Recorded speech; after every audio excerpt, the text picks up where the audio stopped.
So with our cubic functions, right, one thing that we want to look at is finding the equation of a cubic function. And if they give you the kind of general equation that we have and some information about it, we should be able to find exactly what that equation is, right? Let's look at this kind of situation. If I have y equals to kx cubed plus c, that's one of my general forms, right? And I know that it passes through these 2 points here, 0, 4, and 220. Can I find its equation? And I can, right? We want to think, how can I use this given information to find out these values? One thing that we commonly do is that, okay, remember that these are actually x and y values, right? These are x and y values, and you can actually sub them into your equation and they should be satisfied.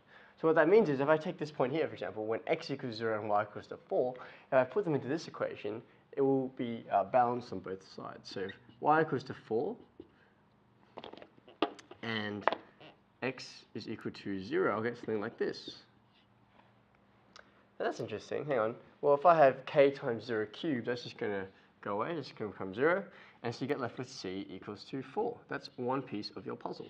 And that makes sense because if you think about, all right, when I have a cubic in this form, what happens when you change this value here? Well, it shifts it up and down. Right? If we change the value of c, it shifts it up and down. Right? And if I have c equals to 4 here, that's meaning I'm shifting it up 4 units. So that's another way you can check your answer. That's one piece of our puzzle. What's the other one? Well, we also want to now put this in.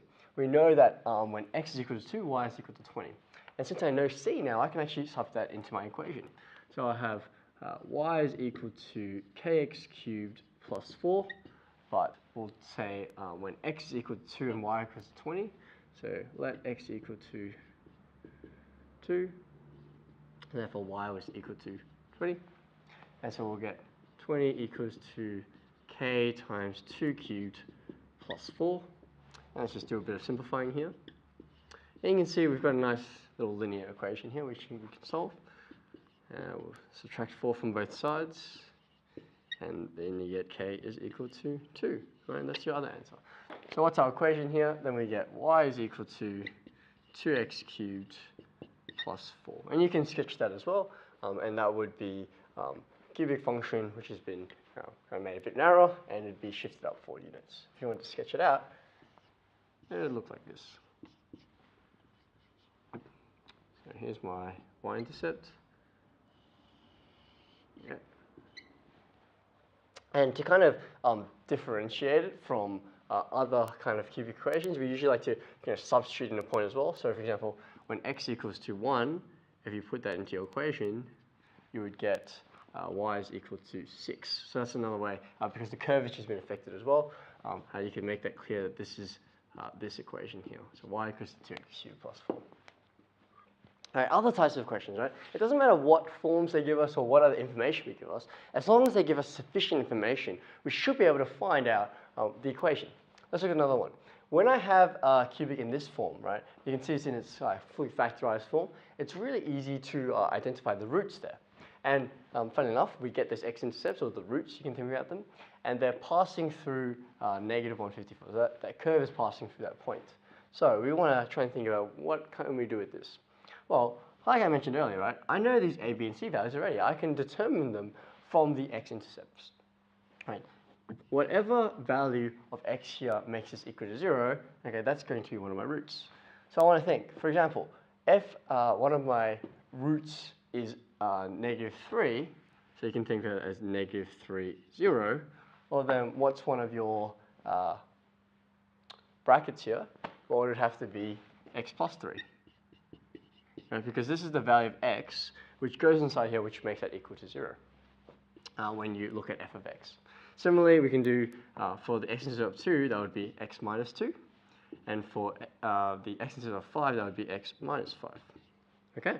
So that gives me my factorized form here. So I can see that these were the values. When I put them in here, they make f of x equal to 0. And that checks out.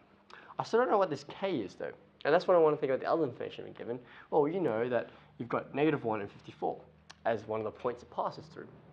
And like before, right, these are just coordinates. And with a function, the x and y values, they actually satisfy both sides of this equation.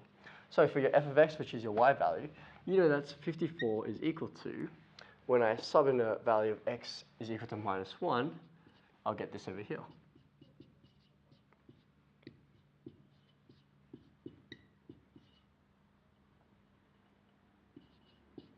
Okay. And then you can just simplify this out. Just grab one of your calculators. And we get 54 is equal to 36k. And we can divide both sides by 36. And we'll get k is equal to 3/2 or 1.5. And we could sketch that as well, right? What would that look like? Well, we've actually got the form here. We know what k is now. K is actually 3/2. How would we sketch something like this? Well, it's really great because I know these roots already. I know that it passes through these x intercepts, -3, 2, and then 5. But I want to think, okay, I've got a positive k value. There's a few ways you can work it out. Well, if you remember the general shape of a cubic, passing through these single roots here, you'll remember its general shape. But often we can forget these things very easily. So what I like to do is I like to look at what we call the limiting behavior, which is essentially saying, okay, when x gets to really large values, what's happening? So we can say infinity, or when x gets to really large negative values, what's happening there?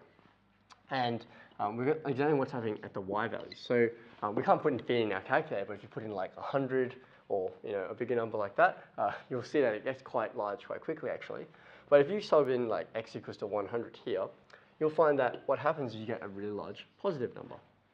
And similarly, when you sub in a large negative number here, y is going to be approaching these large negative values too. So what does that mean? Well, that means when x is going towards my really large values, y is also going to those really large values. That's going to be represented by heading in this direction with that arrow. And similarly, if x is heading in those negative large directions, then when y is also going down to those negative large values. And because we have single roots here, they're literally just going to be passing through the axes in this way. So that's my equation here. Y equals to 3/2, x plus 3, x minus 2, and x minus 5.